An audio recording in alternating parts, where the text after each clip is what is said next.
fala hoje sobre TEP, né? Sobre tromboembolia pulmonar. É uma patologia extremamente prevalente, tá? De extrema gravidade, se não for reconhecido precocemente. E ela traz junto consigo o manejo do TEP uma skill muito importante,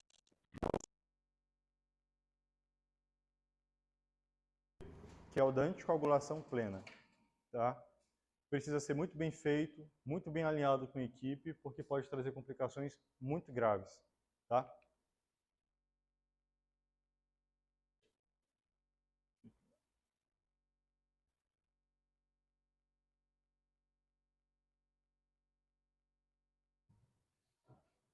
O TEP, pessoal, é a terceira maior causa vascular de morte no mundo, tá? São mais de 300 mil casos por ano.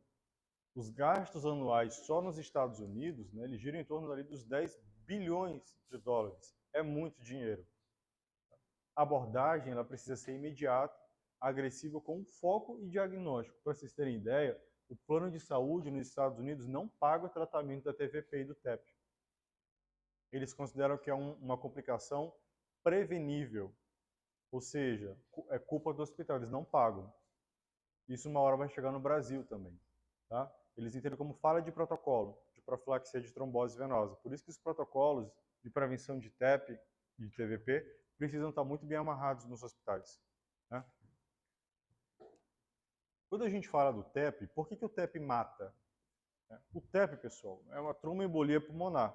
É quando eu tenho um trombo formado em algum lugar mais distal da circulação, a grande maioria nos membros inferiores, suprapoplíteo, né?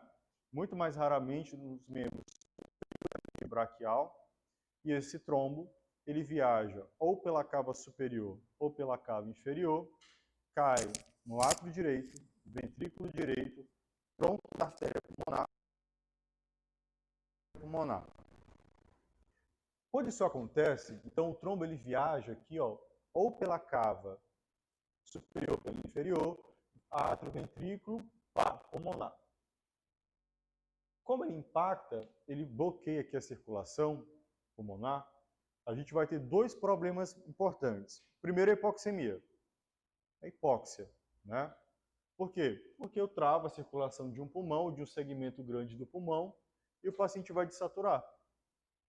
Ponto. O segundo ponto é o ponto hemodinâmico.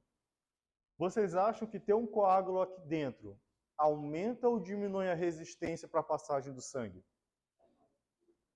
Hã? Se você tem uma mangueira aqui e bota o dedo, aumenta a resistência. A pressão sobe ou diminui? Sobe. Eu aumento a resistência vascular pulmonar. O coração direito, ele não sabe lidar com o aumento de pressão, é diferente do esquerdo. Então, quando ele tem um aumento súbito de pressão, o VD, que estava acostumado ali a trabalhar com 20, 25 milímetros de pressão, 50. Então, ele dilata de uma vez e ele é muito fininho, a parede do VD. Ele faz o que a gente chama de cor pulmonar agudo, ou sobrecarga aguda de câmara direita. O VD estufa. Se ele estufa, vocês acham que ele bombeia sangue bom ou ruim? Ruim. Se ele bombeia ruim, chega sangue bom ou ruim no VE? Ruim. Se não chega sangue no VE, eu não ejeto sangue para a aorta. Logo, o paciente vai chocar. Então, o comprometimento do TEP ele é ventilatório em menor grau, mas hemodinâmico num grau maior, que é o que leva ao óbito, nos casos que a gente chama de TEP maciço. Estou feliz, né? Então, quando você tem obstrução mecânica, você vai ter um aumento agudo da pressão da artéria pulmonar, tá? Com sobrecarga de ventrículo direito sobre distensão, consequentemente, cai o débito cardíaco do coração esquerdo, choque, má perfusão, isquemia miocárdica e morte. E aí começa o óbito a progredir. Paulinho, seja bem-vindo. Boa noite. Então, quais são os 5 pilares da nova diretriz de TEP? Isso vai ser muito importante para vocês que vão fazer prova de residência, para vocês que vão se formar e trabalhar em breve, e para quem vai fazer prova de título de terapia intensiva esse ano. Eu estou profetizando aqui que vai cair uma questão de TEP do novo guideline. Tá? O novo guideline, pessoal, ele fala de novo espectro de risco, tá bom? Então, a gente sai um pouco daquele conceito de TEP submaciço, maciço e não maciço. Ele vai agora para a classe A, B, C, D, E.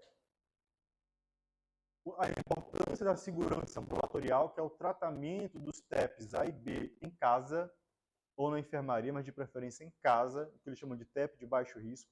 Prova, tá? Pedro, se estiver me ouvindo, R3. A importância do tratamento com anticoagulação. As equipes de PERT, tá? As equipes de PERT, que é como se fossem times de resposta rápida para a identificação precoce e tratamento de TEP, mas isso é uma realidade muito distante. Eu acho que isso aqui vai cair na prova. E o ecossistema pós-TEP, que é esse paciente ter alta e fazer acompanhamento com cardiologista e pneumologista, avaliar a resistência, né, vascular pulmonar, etc, etc. É uma das causas de hipertensão pulmonar, né? Quais são as causas de hipertensão pulmonar? Colagenoses, né? A gente vai ter sobre a paciente com disfunção respiratória crônica, choque de coração esquerdo levando a cor pulmonale crônico, né? Síndrome pós-TEP e idiopática. Beleza. Se a gente fosse perguntar, então, como é que o paciente com TEP se apresenta para vocês? O que eles sentem? 80% de espineia súbita, aguda, tá? É aquele paciente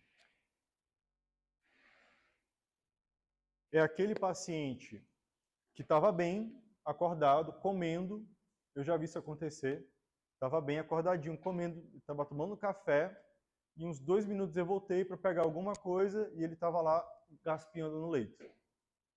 Súbito, é muito súbito. O paciente estava bem, subitamente chama você, o enfermeiro ou o médico, doutor, o paciente está te saturando lá no quarto, passando mal, desconfortável. Pensar em TEP. Tá? Hipoxemia, 70%, tosse, dor torácica, hemoptise, síncope, aquelas porcarias, né, de padrão de eletrocardiograma, 3% que o pessoal fica procurando. 80%, pessoal, é hipóxia e dispneia aguda. Aí o pessoal quer focar em quê? No S1 T3, né, dos 3%. Principal fonte de TEP é trombose venosa de membros inferiores, sobretudo suprapoplíteo, tá? Dificilmente uma trombose ali de fibular vai dar algum problema. Normalmente, e muito maior, ilho femoral. Então, quando vocês estiverem no plantão, tá com TVP ali de posterior, da panturrilha.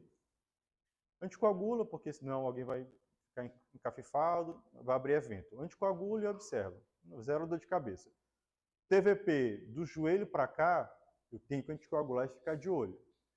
TVP sacroilíaca e femoral, risco muito alto de morrer assim, ó, pá, na tua frente, subitamente. Membros superiores pode fazer TEP, tá? Mas é muito, muito, muito raro. A gente precisa tratar.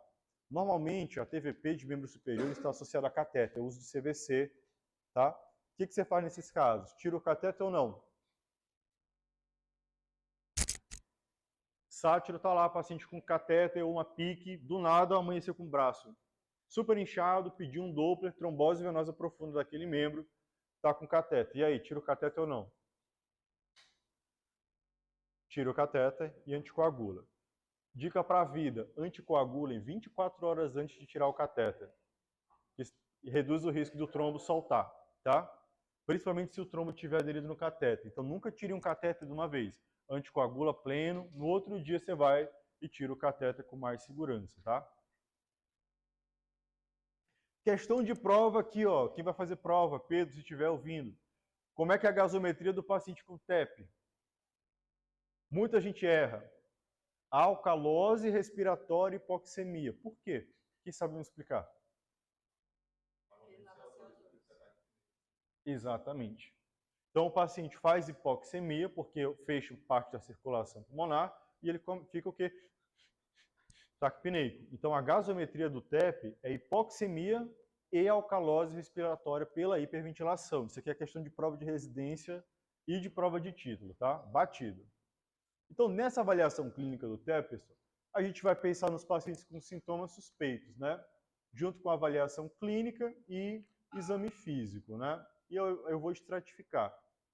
O que a gente viu? Como é que o paciente com TEP vai chegar para a gente no pronto-socorro ou na enfermaria a gente vai ser chamado para ver intercorrência? Dispneia súbita, hipoxemia súbita e tosse. Tosse. Gravem isso. E normalmente tem uma história. Se o paciente já está internado por algum motivo, já tem uma história. Está imobilizado, tarará. Se o paciente veio de casa, perguntar a viagem de avião prolongado, pessoal que viaja aí todo ano, né, para a Europa. Pessoal que passa muitas horas, né, Sátia? Pessoal que passa muitas horas, às vezes, viajando de carro, longa distância, sentado. Então, sempre pensar nesse grávidas, trombofilia, mulheres usando anticoncepcional. Quê? Já pedi para tu largar, inclusive. Tem que largar. No exame físico, pessoal, no exame físico é tosse, dispneia, etc. E aí, vocês vão encontrar um exame físico muito limpo. Obviamente, se o paciente chegar chocadão morrendo, vai estar chocadão morrendo, mal perfundido. Mas normalmente é uma ausculta limpa, é um raio-x limpo. E você vai pesquisar de cara, gravem para a vida de vocês. Suspeitou de TEP, tirem o lençol do paciente. Olhem se não tem edema nos braços, para pensar em TVP, e sobretudo nos membros inferiores. A perna desse tamanho e a outra normal, inchada, edema, dor. Paciente com clínica, TVPzão, matou. TEP, tá? Eu vou usar um score, uma ferramenta para estratificar risco de TEP daquele paciente, tá bom? Se é um paciente com baixo risco, o que eu vou fazer? Eu vou avaliar, por exemplo, o PERC e pensar em dedímero, por exemplo, tá? Dedímero para ele. Se é um paciente de risco intermediário, posso usar o dedímero, tá? Mas pensar no critério de Ears ou outro, por exemplo. E se é alto risco, eu já vou de cara para angiotomo. Está internado, angiotomo. Ponto. Está internado, por qualquer motivo, é angiotomo, não é dedímero. Não se pede dedímero de paciente internado. Vai vir alto. O dedímero é um exame de exclusão. Ele não serve para nada se ele é positivo. Ele é de exclusão. Tá? Só uma observação, Sátiro, veio aqui na minha cabeça. Paciente de pronto-socorro, em idoso principalmente, uma das queixas para suspeitar de TEP é síncope. Síncope. Paciente que do nada sincopou, levou para o pronto-socorro para emergência, raio-x normal, eletro normal, não tem nada de eletrocardiograma, tomografia de crânio normal, não tem edema, empastamento, TEP. Pensar em TEP. Suspeitar, tá? Mesmo não tendo edema. Síncope, gravem isso, síncope, do nada, uma das causas possíveis é TEP, principalmente paciente com fator de risco. Grávida, anticoncepcional e câncer. Tá? Câncer. Qual é o critério do IR, gente? Tem vários critérios que a gente pode usar para avaliar a estratificação de risco de TEP. Isso aqui não é estratificação de mortalidade, de gravidade.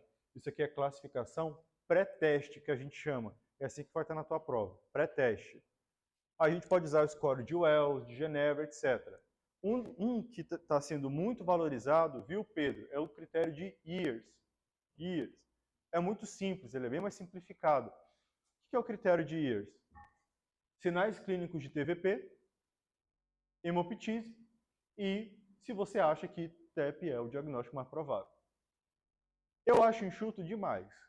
Eu prefiro usar o critério de Wells. Tá? Então, veja no score de Wells, eu acho melhor usar o score de Wells. Estou trazendo isso porque pode cair nas provas, tá? Ele é mais novo. Mas veja um critério de Wells, tá bom? Critério de Wells, o que mais pontua? O que dá mais ponto? Clínica de TVP, se você olha o paciente com TVP, e se você acha que é basicamente o years aqui, gente. Tá? Basicamente o years. Aqui é a preguiça de fazer o Wells, aí faz o years. Qualquer um desses sinais aqui, pelo score years, já considera como alto risco angiotomo. O Wells, a gente vai usar de risco intermediário para frente. Tá? seja, mais 2 pontos, pede angiotomo, tá bom? Isso aqui é muito mais útil no paciente de enfermaria, por exemplo, tá? Então, essa é a pontuação. Sinais clínicos de TVP, TEP é o mais provável, taquicardia,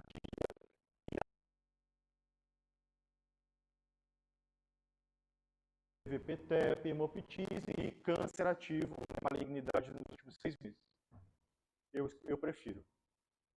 Nunca vi, mas está no livro, realmente é 3%. Padrão S1, que é 3, né? De eletrodalamugem, sobrecarga de câmaras direitas. Você vai ver a onda P apiculada. Você vai ver o quê? O que mais? Desvio de eixo para a direita. Você vai ver o que mais? Strain, que é infra de ST com inversão de onda T em V5 e V6, né? E a inversão da progressão de onda R, que ela começa grande e termina pequenininha, era para ser o contrário, né? Pensando que o VE é maior do que o VD. Besteira. Raio-X, cai muito em prova. Corcova de Hampton, tá? Corcova de Hampton. Esse triângulozinho aqui que a gente vê no raio-X, que é exatamente a área do infarto pulmonar, da isquemia pulmonar, tá? Normalmente em TEP segmentar. Fibrinogênio é um produto de degradação da fibrina, né? Ou seja, está com acesso venoso, vai alterar dedímero. Funcionou um periférico, vai alterar dedímero. Deu uma topada, vai alterar dedímero. Dedímero só serve para quê? Porta, tá? Pronto-socorro. Porta. E se ele vier negativo? Então chegou o paciente lá para o William com dispneia, pediu lá, raio-x, gaso, dedímero normal. Eu sei que não é TEP. Eu vou pensar em outras causas. Olha a troponina, BNP, não é TEP. Se ele vier positivo, eu vou pedir ampliar a investigação. Aí eu vou para angiotomo, tá? E a cintilografia que ninguém faz, né? Mas é uma possibilidade aqui. Angiotomo. Hoje é o padrão ouro, tá? É o mais usado, é o mais disponível para você diagnosticar TEP e é o que vocês vão, por exemplo, usar nas provas de vocês. É a angiotomografia. Em todo paciente com risco intermediário e alto, angiotomografia, tá? O que eu vou achar na angiotomografia? Sinais de corpo pulmonar agudo. Eu vou olhar dilatação do tronco da artéria pulmonar maior do que 3 centímetros, Pedro. Eu vou olhar a relação VD-VE maior do que 1/3. Olha o VD e o VE. O VD, pessoal, é para ser 1/3 do VE. Olha o tamanho do VD, agudo. Olha aqui o coágulozinho na imagem de cima, ó. O pedacinho do trombo, tá vendo? Aqui, ó. Tá? Isso é TEP. Na arteriografia, que antigamente era o padrão ouro, né? A gente praticamente não faz mais. A gente faz angiotomo, que é menos invasiva. E ultrassom, que você faz ali na beira do leito, tá? Como é que é uma veia normal? Você vai comprimir o vaso normal. Você comprime com ultrassom, a artéria mantém, a veia colaba, né? Ó, desaparece. Olha o que acontece quando tem TVP. Você já vê que tem um negócio esquisito aqui dentro. Você comprime, ó, não muda. Protocolo Rush, tá? Choque. Passa o transdutor na poplítea, normal. Femoral, opa, TVP de femoral. Isso aqui, gravem isso. Isso aqui já autoriza a trombólise no choque. Se você tiver um paciente com suspeita de TEP, chocado, ou seja, alto risco de morte, e está em dúvida, passou o ultrassom e viu que tem TVP, você já está autorizado a trombolizar o paciente. Tá? Inclusive reanimar ele, se for o caso, com TEP. Quais são os sinais ecocardiográficos de TEP? Isso aqui cai em prova, Pedro. Pedro, cai em prova. Se estiver ouvindo. A gente vai ver, ó, VD maior do que 1/3 do VE, corpo pulmonar agudo. A gente vai ver, ó, o VD comprimindo o VE e o sinal do D, que é para ser um O e vir um D. Esse movimento aqui a gente chama de movimentação paradoxal do cérebro. Tá? Então aqui vocês estão vendo um coração normal. Tá? Ó, bate um pouquinho, estão vendo? Ó, o VD pequenininho, VEzão, como tem que ser. VE batendo bem, VD ok. E aqui o sinal do O, dá para ver que é o O bonitinho, né? Olha num TEP maciço, como é que é? Olha o VD. triplo do VE. Isso é um baita corpo. Olha o tamanho do átrio direito. Olha aqui o sinal do D. O que era um O virou um D. Tá vendo aqui que o septo interventricular está esmagado para baixo? O nome disso aqui, pessoal, esse sinal do D, vejam de novo a diferença desse O normal para esse D aqui. Olha o tamanho do VD, esmagado. O nome disso é movimentação paradoxal de septo. Ana Paula, esse é o achado que diz que é agudo, que o corpo pulmonar é agudo. Questão de prova. Paciente com sepsis internado, DPLC, séptico, ele já tinha corpo pulmonar pelo DPLC, chocou. Sátiro foi lá, fez o eco, e aí o avaliador vai perguntar para você. E aí, é um choque séptico ou é TEP maciço com indicação de trombólise? Esse é o sinal que diferencia. Se não tiver movimentação paradoxal de sepse, de septo, é corpo pulmonar crônico. É o DPLC, trato choque séptico, pesquisa outra causa. Eu só vou trombolizar como TEP se for corpo pulmonar agudo, ou seja, com movimentação paradoxal de septo. Ficou claro, Álvaro? Se não tiver isso daqui, eu não trombolizo. Beleza? Mesmo que tenha um TEP grande. No ultrassom, pela nova diretriz, pessoal, são esses achados que vocês podem decorar, não recomendo, mas é muito visual, tá? Vocês conseguem facilmente visualizar naquela imagem ali, né? Então a gente vai ver o quê? O sinal de McConnell, que é a hipocinese de parede livre do VD, o TAPSE, né, que tem sido mais recente a utilização dele, menor que 1.6, a relação VD-VE e a movimentação paradoxal de septo, que é o achado que me diz que é agudo e que me autoriza a trombolizar, que afasta outra causa de corpo pulmonar, tá? Muito importante, a presença de disfunção de VD, pessoal, independente da clínica do paciente, multiplica em 4 a 6 vezes a mortalidade. Ou seja, todo TEP, por mais que esteja bem, deu disfunção aguda de VD, UTI. Ele já é médio risco para mortalidade, para morrer. Então é UTI, tá bom? Qual é o exame que a gente vai usar para investigar TEP? Eco para todo mundo e angiotomo para todo mundo, tá? Sempre. Então, eu tenho uma suspeita clínica. Quais são os sinais clínicos mais comuns? Espineia, tosse e hipoxemia, né, de saturação. Aí, suspeitei de TEP, score de Wells pode ser usado.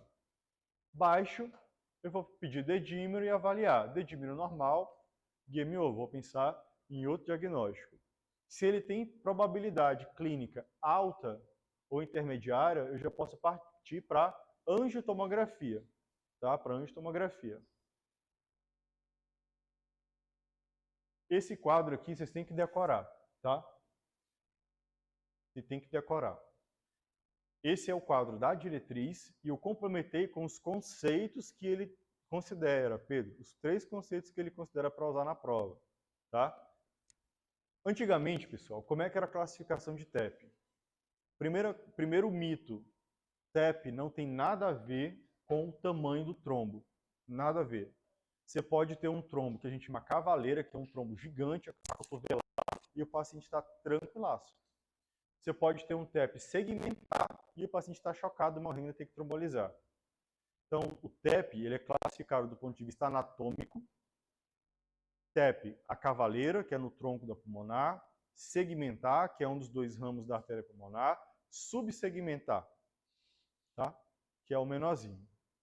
E do ponto de vista hemodinâmico, antigamente a gente chamava de não maciço quando eu não tinha disfunção de coração direito, submaciço quando eu tinha disfunção de coração direito e sem choque, e maciço quando eu tinha disfunção e choque pelo corpo pulmonar agudo. Essa é a classificação clínica de TEP, que funciona bem ainda hoje, tá?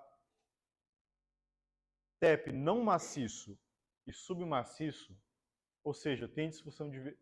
O TEP de baixo risco, pessoal, que é o não maciço, é o paciente que achou um TEPzinho ali passando, o eco é normal. O que eu vou fazer com esse paciente? Anticoagulação oral, apartamento ou casa. nos Estados Unidos.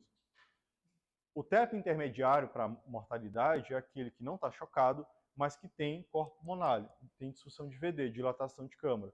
Esse paciente anticoagulação plena e UTI. E o maciço, que é quando eu estou chocado, esse mesmo que é UTI. Se eu não trombolizar, ele vai morrer nas próximas horas. Tá? E morre rápido.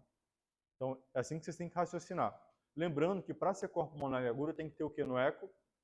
Movimentação paradoxal de septo interventricular, que é o sinalzinho do D. Tá? Na prova, pessoal, nas provas de vocês de residência, já vai cair esse entendimento aqui, que é o entendimento mais novo da diretriz, que ele chama de A, B, C e D. Ele não está chamando mais aqui de não maciço, submaciço e maciço. Ele está pensando em subclínico, sintomático, tá?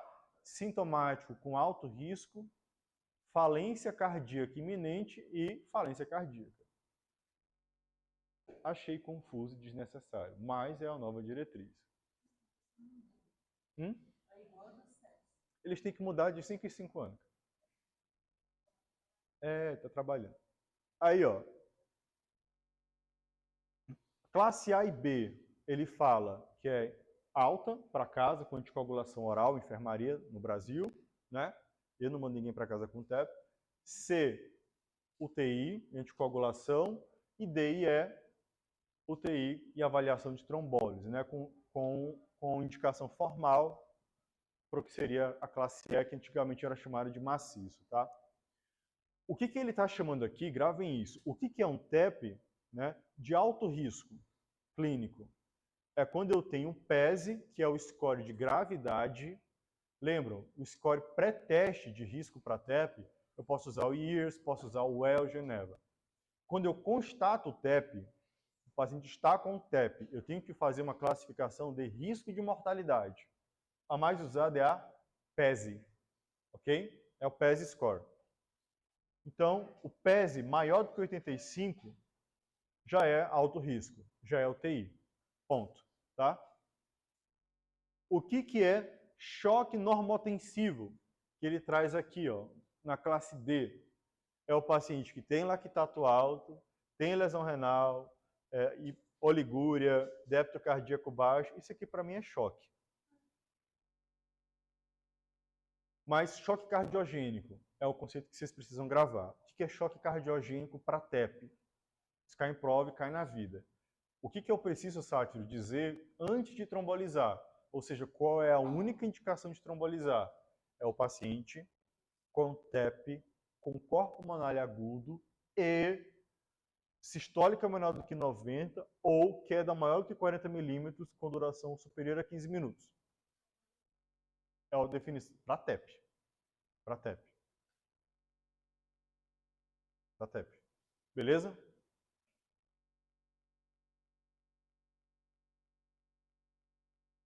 O TEP, pessoal, se tem choque ou hipotensão, já é alto risco. Se não tem, não é alto risco, basicamente. Né? O PESE que a gente usa é esse daqui. Tá? O que eles gostam muito de colocar em prova? Quais são os indicadores clínicos que mais se correlacionam com mortalidade no TEP? Idade, câncer, rebaixamento de consciência. Gravem isso para a vida. Todo score que perguntarem para vocês, quais são os pontos que dão mais pontos para morrer? Sempre é câncer, idade e rebaixamento de consciência. Choque também, são os 4. Score de hemorragia digestiva. PESE, os 4. Sepsis, tudo. Tudo são os 4. Tá? Então, hipotensão, câncer, idade, sempre vão pontuar em qualquer score, tá? Esse é o PESE. Olha essa questão da MIB. Na avaliação de score de gravidade de embolia pulmonar, quais os 3 itens que têm maior pontuação? Câncer, choque e rebaixamento, idade e mobilidade, sexo, pós-operatório. Qual a letra? Todo score de gravidade vai para qualquer doença da vida vai pontuar mais. Câncer, idade, choque e rebaixamento. Gravem isso, tá? Como é que o guideline está entendendo, então, esse novo conceito, né? O paciente A e B, a gente chama de baixo risco, ou seja, um PES score baixo, menor ou igual a 1. Né? O que a diretriz recomenda? Nem interna. Anticoagulante oral, xarelto e manda para casa. No Brasil vai demorar um pouco para pegar.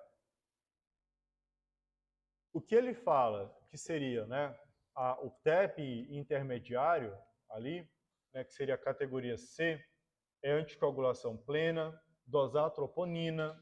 Troponina alta sempre é a maior mortalidade associada porque mostra sofrimento miocárdico, tá? Dosar lactato, fazer o eco, fazer a estratificação de mortalidade pelo PESE, por exemplo, né? E o acompanhamento por o time do PERT, que seria o time especialista em TEP. Beleza. UTI é o que a gente chamava de submaciço, ou seja, alterou o eco, UTI, anticoagulação plena. E o que ele chama de DIE? É o que a gente chamava de TEP maciço, tá? Que é com choque. Choque. O que é choque para TEP? Sistólica menor do que 90 ou maior que 40, queda maior que 40 milímetros de mercúrio no hipotenso ou necessidade de droga vasoativa, tá? Lembrando que só vale dizer que é choque TEP se o paciente tiver o quê? Corpo pulmonar agudo. Não vale se for crônico, né? Aí, nesses casos, pessoal, de choque, aí eu tenho que fazer anticoagulação, tá? Plena, trombólise, se tiver chocado, e em último caso, ECMO-VA. Questão de prova, viu, Pedro? ECMO-VA, para choque refratário à trombólise no TEP. A ECMO-VA. A categoria A e B, pessoal, que a gente chama de PESE baixo, menor do que 1 ali, né? Então, normalmente, o que a diretriz está recomendando é o quê? É alta para casa com anticoagulação oral, xarelto, e retorna em 24 horas para reavaliar. Isso não vai acontecer no Brasil tão cedo. Você não vai mandar alguém com TEP para casa, você vai internar ali em 72 horas e observar. Como é que é o anticoagulo, sátiro, com xarelto?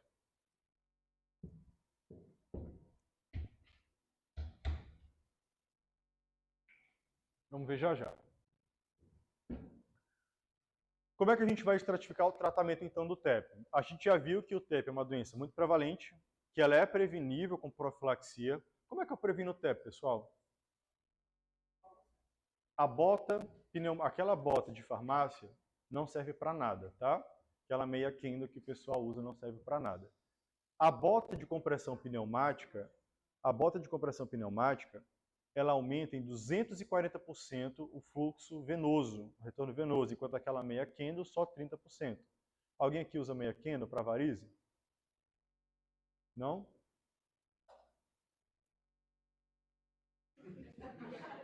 Normalmente cirurgião usa bastante.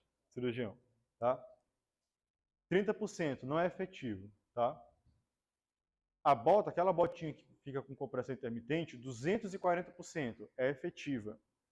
Mas a principal indicação prioritária é a profilaxia química, que a gente faça um Clexane, 40 mg subcutâneo, né, uma vez ao dia.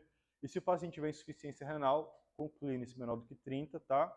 É heparina não fracionada, 5.000 unidades de liquemine de 12 em 12. É assim que eu previno TEP. No paciente que não pode, pós-operatório imediato, sangramento cerebral, hemorragia, plaqueta menor do que 50 mil, eu não vou usar heparina, eu vou usar o quê? A bota, tá? Suspeitei de TEP. Quais são os 3 sinais clínicos mais prevalentes? Espineia, tóxica e hipoxemia. Beleza. Vou aplicar um score pré-teste. Qual score eu posso usar? O Wells. O Wells baixo, dedímero, estratifico se eu vou seguir ou não. Normal, outro diagnóstico. Dedímero alto, angiotomo. O Wells intermediário ou alto, já peço angiotomo e investigo. Deu TEP. Deu TEP. O que define gravidade? É o tamanho do coágulo ou a clínica? Clínica. Tá? TEP A e B, não maciço. Não tem disfunção de coração direito e nem choque. Qual seria a conduta adequada? Anticoagulação oral, casa e observação. TEP classe C, que antigamente era o submaciço. Tem disfunção de coração direito, corpo pulmonar agudo, mas não está chocado. Interna na UTI para anticoagulação plena. TEP D e E, principalmente o E, que é o choque mesmo, tá? Vou fazer o quê? UTI, anticoagulação plena e trombólise, senão vai morrer. Beleza? O TEP é baixo risco, pessoal, eu posso anticoagular ele até por via oral e mandar para casa, né? Mas assim, o tratamento, ele sempre vai pensar nesses três pilares.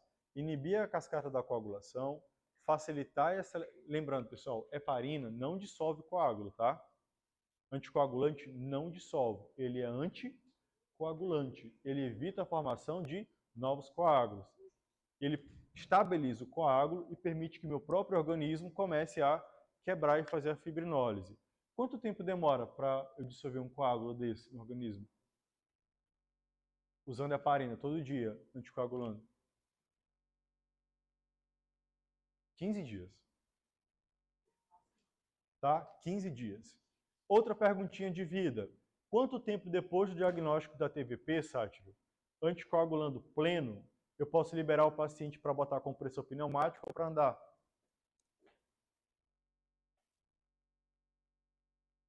Isso é importante, porque se você não souber disso, você bota o paciente para andar, ou então bota a bota para prevenir TEP e ele empurra o coágulo para cima e faz um TEP.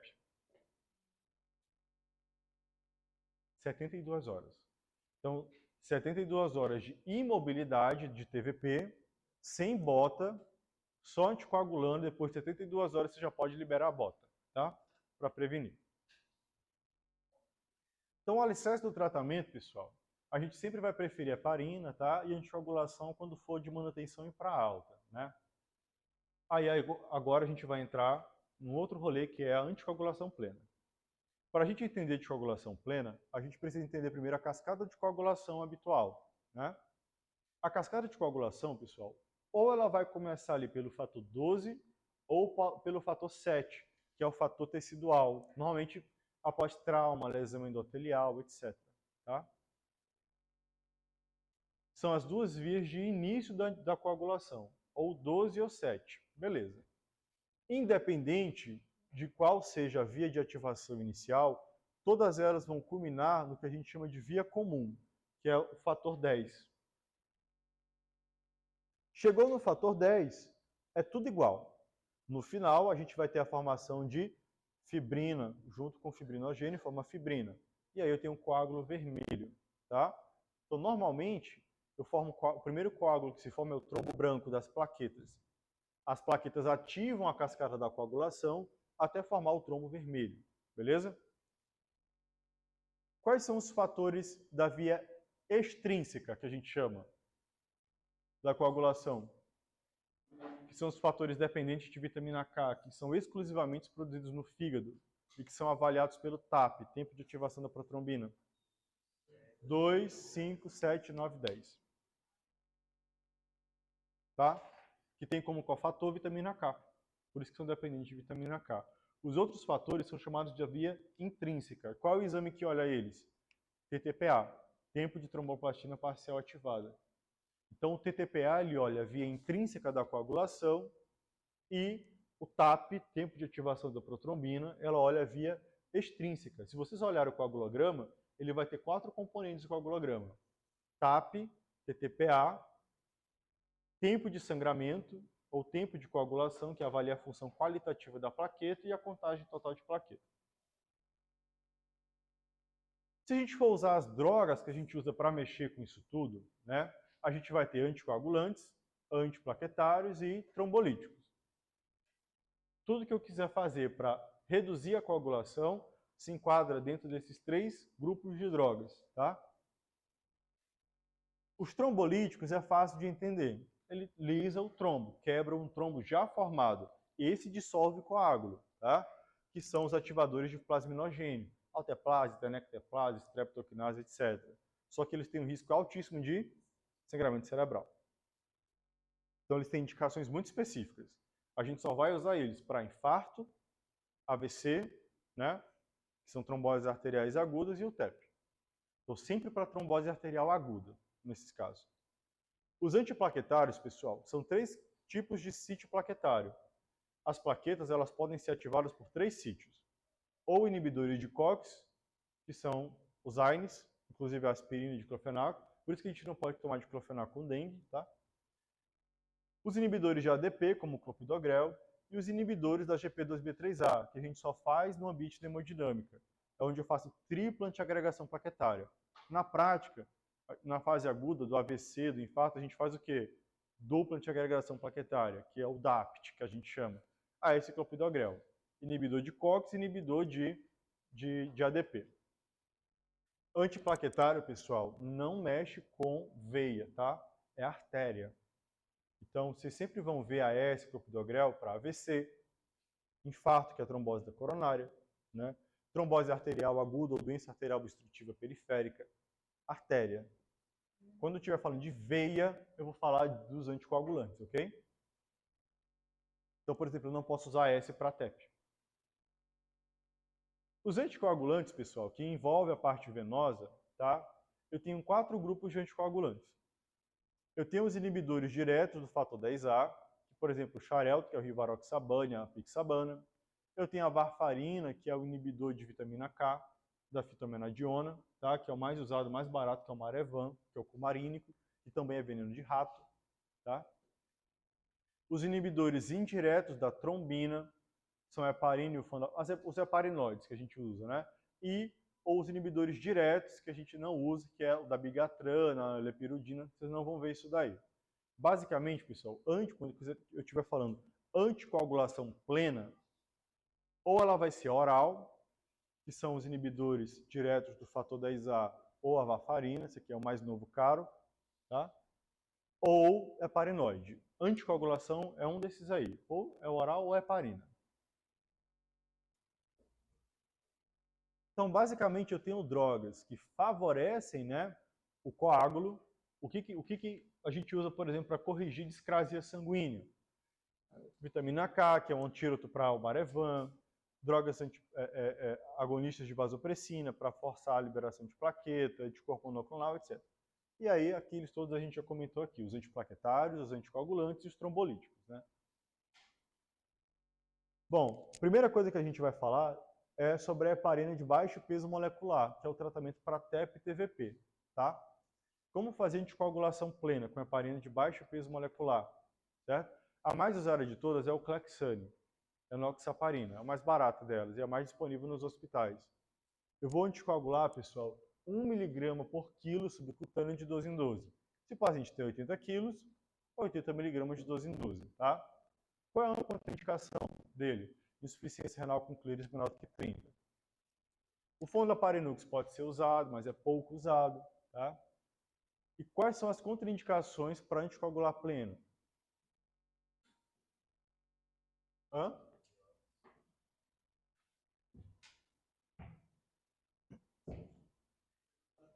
Vamos chegar lá, vamos chegar lá. Voltando aqui para a heparina de baixo peso molecular, que é a mais usada, para TEP e TVP, tá? Questão de prova de residência, de título. Quando é que eu tenho que dosar o fator 10A? Idoso, obeso, insuficiência renal e gestante. E esse é o nível terapêutico, Pedro, 0,6 a 1,2. E o profilático, de 0,2 a 0,5. Eu estudaria isso daqui, Pedro. Coletar 4 horas antes da última dose. Qual é a indicação de dosagem de fator 10A e qual é o nível terapêutico.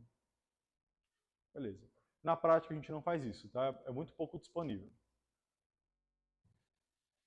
Alguns pacientes, vocês não vão poder usar o Clexane, que é super fácil, a posologia. Imagina, você diagnosticou uma TVP, é um TEP de baixo risco, intermediário, você vai internar na UTI, na enfermaria, vai anticoagular. Clexane, 1 mg quilo, 12 em 12, acabou. 3 dias, no mínimo 3 dias, tá? Antes de passar para o oral, que é quando você vai tirar o paciente para casa, por exemplo, ou para a enfermaria. Nem todo mundo vai dar para fazer isso. Quando é que eu vou usar a heparina não fracionada? Que é a de baixo, a heparina, o liquemine, né? Paciente com insuficiência renal ou paciente muito grave. Muito grave. O paciente com TEP maciço, eu não vou usar a enoxaparina. Por quê? Porque eu não tenho como dosar o fator 10A para garantir que está no nível terapêutico de 0,2 a 0,5 profilático ou de 1,2 para frente, né? Não tenho como dosar. Então, um paciente muito grave, Ana Paula, eu não posso usar heparina em bomba, tá? Porque eu preciso garantir, olhar que está tendo o efeito desejado. Como é que eu garanto que o efeito desejado foi obtido? No homograma de Haskell, que tem que ser muito bem conhecido pela equipe médica e de enfermagem. Quem toca esse protocolo, pessoal, é o enfermeiro. Tá? Então a equipe tem que estar muito bem treinada. Se vocês forem anticoagular pleno, a corda sátiro, com heparina não fracionada, a gente pode fazer um bolus inicial de ataque, tá? 80 unidades quilo pura, bolus, e a dose inicial em bomba, 18 unidades quilo, tá? A cada 6 horas eu coleto um novo TTPA do paciente. E aí eu vou ajustar de acordo com esse valor aqui. Qual é a meta do meu RT, que é o pool de TTPA? A minha meta é ter entre quanto? 1,5 a 2,5. O valor normal. O TTPA, pessoal, que é o tempo de tromboplastina parcial ativada, ele avalia a via intrínseca da coagulação, que é alterada pela heparina. O nível terapêutico para anticoagulação plena é entre 1,5 e 2,5 vezes, tá? Para garantir que está bem anticoagulado. Já voltando para a anticoagulação oral, o Marevan, por exemplo, o Marevan ele altera a via extrínseca da coagulação. Quem é que mede ela? TAP/INR. E qual é o alvo terapêutico se o paciente já tiver com anticoagulante oral? 2 a 3 vezes INR. Se for heparina, 1,5 a 2,5. Gravem isso, tá? Beleza? Alguém tem pincel, gente? Chegou na hora do pincel.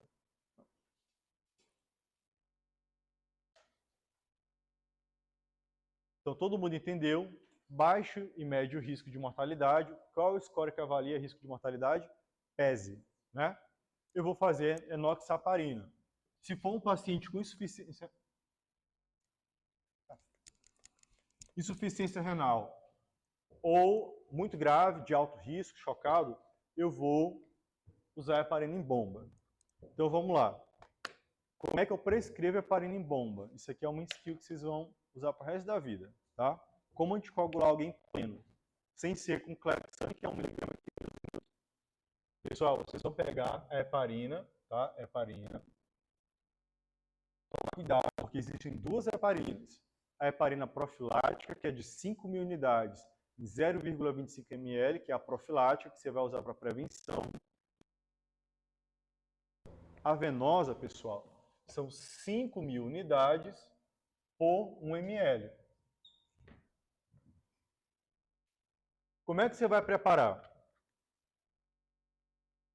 Você vai fazer 5 ml mais 245 ml de soro glicosado 5%. Essa é a preparação. Isso vai me dar quantas unidades por ml?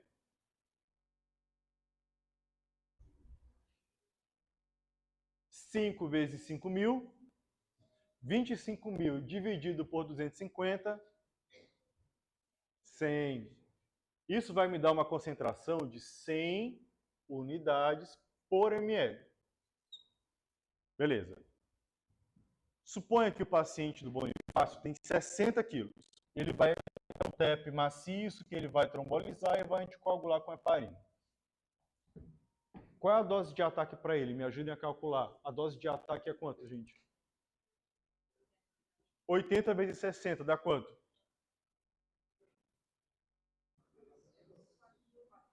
Quanto? 5.000. 5.000. Então eu tenho que fazer um bolus de 5.000 unidades da solução em bolos, na bomba. Bolo 50 ml, ok. Vai entrar 50 ml da solução em bolos. Fiz o meu ataque. Agora eu vou ter que prescrever a manutenção. Quanto é que vai ficar a bomba? Qual é a dose de manutenção? 18 vezes 60 dá quanto? Quanto? 1.000. Não vamos ser tão cabalístico. 1.000. Manutenção. Isso dá quantos ml? 10 ml hora em BIC. Acabou. Prescreveu anticoagulação plena do paciente de vocês. O bolus é a manutenção inicial. 6 horas depois, eu vou dosar um novo TTPA. Aí eu vou olhar a tabelinha.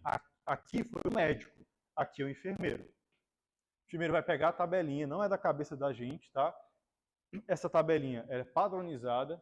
E aí, o enfermeiro, se tiver dúvida, obviamente o médico está junto, né? Mas equipes bem treinadas já toca só. Vai olhar isso aqui, ó. O RT, que avalia o TTPA, qual é o alvo terapêutico da heparina? 1,5 a 2,5. Se ela vê que está muito baixo, não bateu ainda. Aí está aqui, ó, faz um novo bolus e aumenta a infusão em 4 unidades quilo hora. Está tudo certinho. Se tiver entre 1,5 e 2,3, que é 1,5 a 2,5, mantém. Depois de 6 horas, coleta outra TTPA. Aqui já vai dizendo direito, ó, está muito alto, maior do que 3 vezes.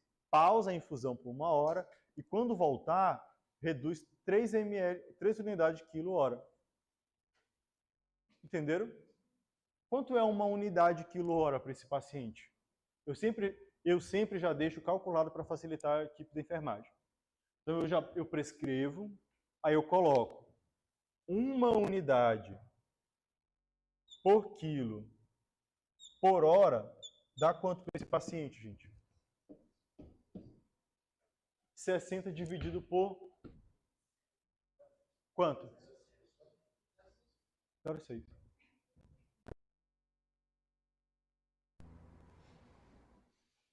Então eu já sei, eu já deixo pronto para ela. Já facilita.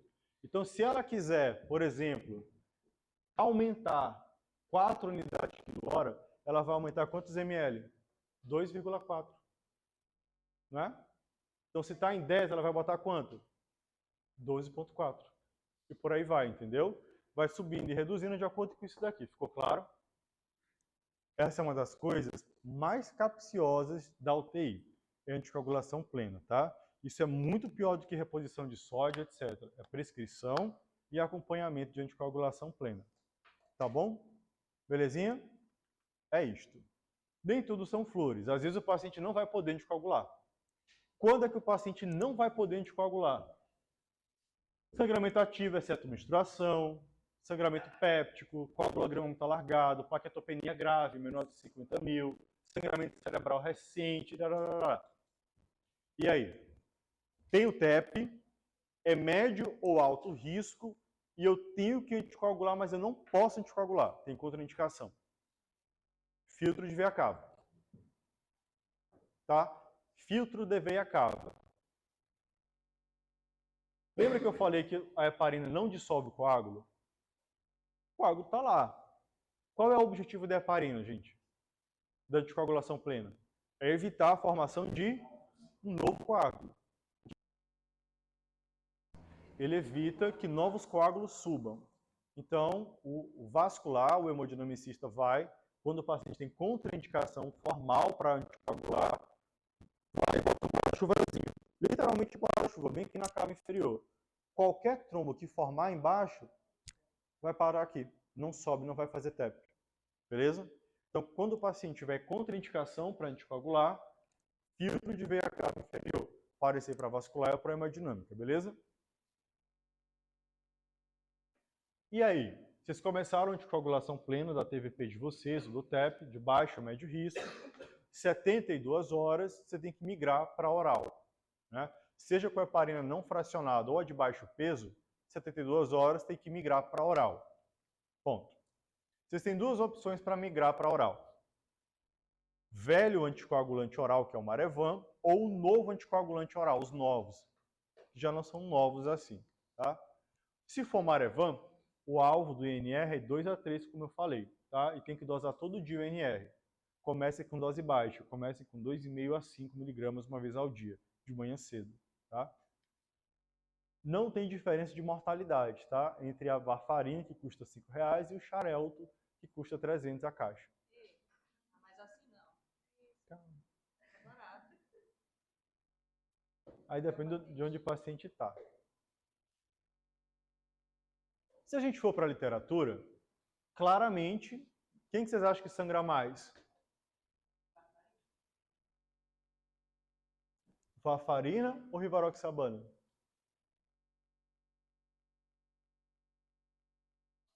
Varfarina, né, gente? Beleza. Recidiva, semelhante. Recidiva de TEP, né?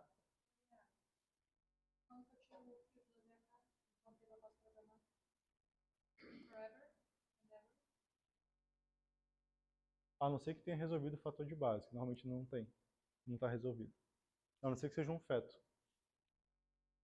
Você tira, mas fora isso, tirou o bebê, aí reavalia. Mas normalmente é câncer, discrasia sanguínea, etc. Né?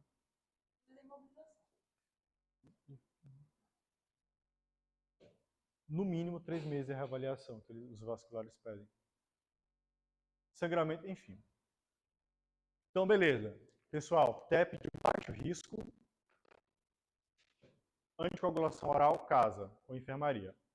Médio risco, anticoagulação plena com enoxa, se não puder, heparina não fracionada, se não puder, filtro de veia cava. O alto risco, que é o maciço, trombólise. Tem que tirar o trombo, senão vai morrer. Tem que abrir a artéria, tá? Vamos lá.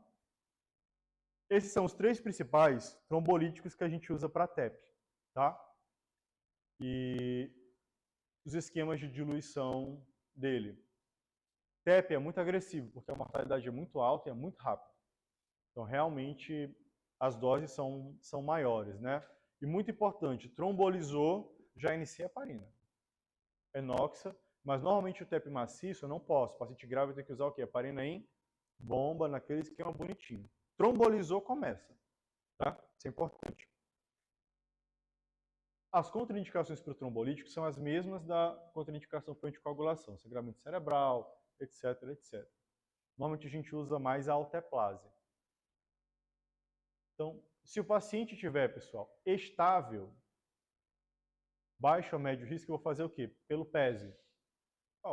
PESE baixo. Anticoagulação oral em casa, alta.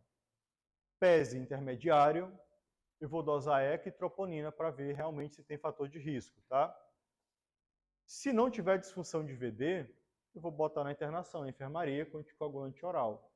Se tiver disfunção de VD, aumenta o risco de morte, é UTI, anticoagulação plena, parina na UTI. O paciente chocado, que a gente viu, ele vai fazer o quê? Trombólise, não pode trombolizar, está com AVC hemorrágico, fez um TEP, não pode trombolizar. Embolectomia mecânica por tromboaspiração. É ligar para o radiologista, cara, TEP maciço, não posso trombolizar. Vai para a hemodinâmica, ele vai e aspira. Difícil pra caramba. Aspira. Não tem ou não pode embolectomia aberta. Já vi. Você abre o peito assim, na raça, corta o tronco da pulmonar e tira o coágulo com o dedo. Vocês acham que a mortalidade é alta ou baixa? Altíssima. Altíssima. A maioria não volta do centro cirúrgico, né? Mas, Pedro, hoje em dia tem ECMO VA. E aí, nesses casos, né, você passa ECMO VA, estabiliza o doente e reavalia a tromboaspiração, etc. Tá bom? Como é que vai ser feito? O prognóstico melhora bastante, tá? Deu para entender?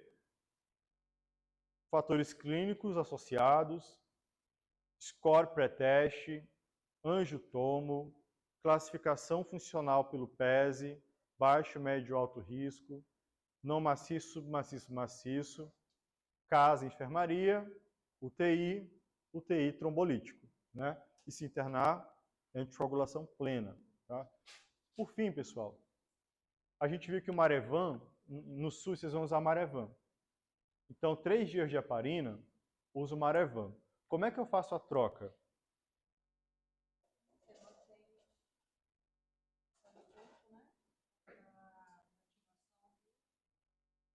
Ele vira procoagulante nas primeiras horas.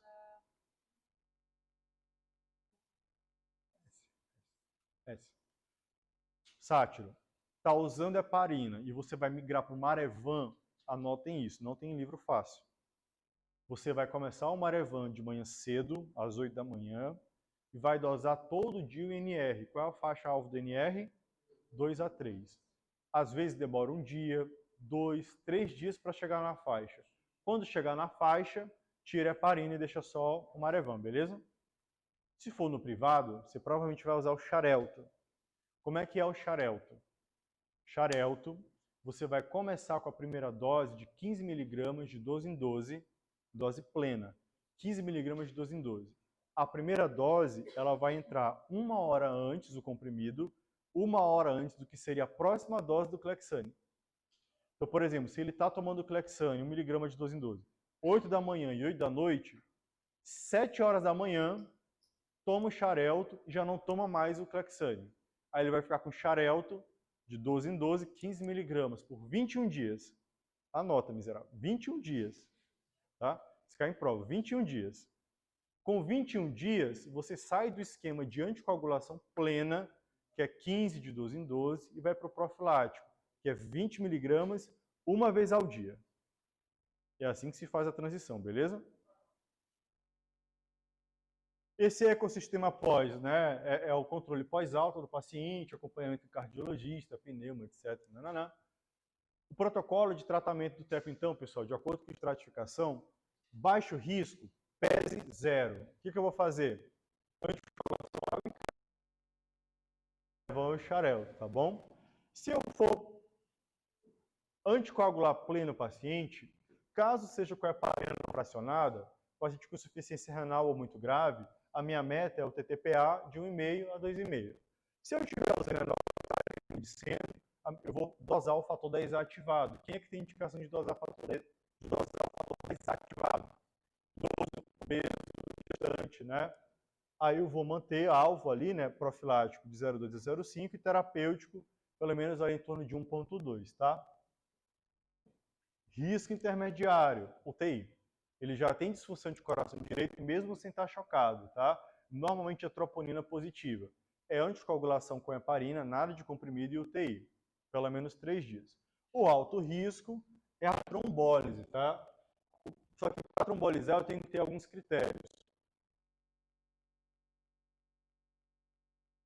Histórica maior que 90, a mais ativa. Corpo pulmonar agudo, tá? Documentado com movimentação paradoxal de septo. Parada cardíaca em TEP. Quando é que eu trombolizo? Já fiz. Eu fiz um e voltou. Eu vi ele fazendo TEP e eu fiz um e não voltou. A trombolizar na parada, o TEP na parada, você precisa ter ou diagnóstico prévio de TEP, ou seja, virou maciço, tromboliza e reanima 1 hora. Ou visualização de trombo em movimento. Por exemplo, era um paciente operatório de fratura de quadril. Complicado. Chegou na UTI, estava lá lanchando, do nada parou. Você faz o eco, o coração direito deste tamanho e vê um trombozinho passando lá do TEP. Tromboliza e reanima. 1 hora. Se você for ação, tá? Mais graves do TEP maciço, que não podem trombolizar,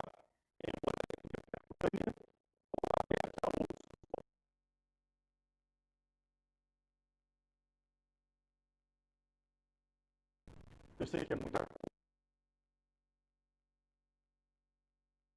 da anticoagulação, no hemograma. Quem quiser essa aula é só pedir, tá bom? É isto. Estão liberados.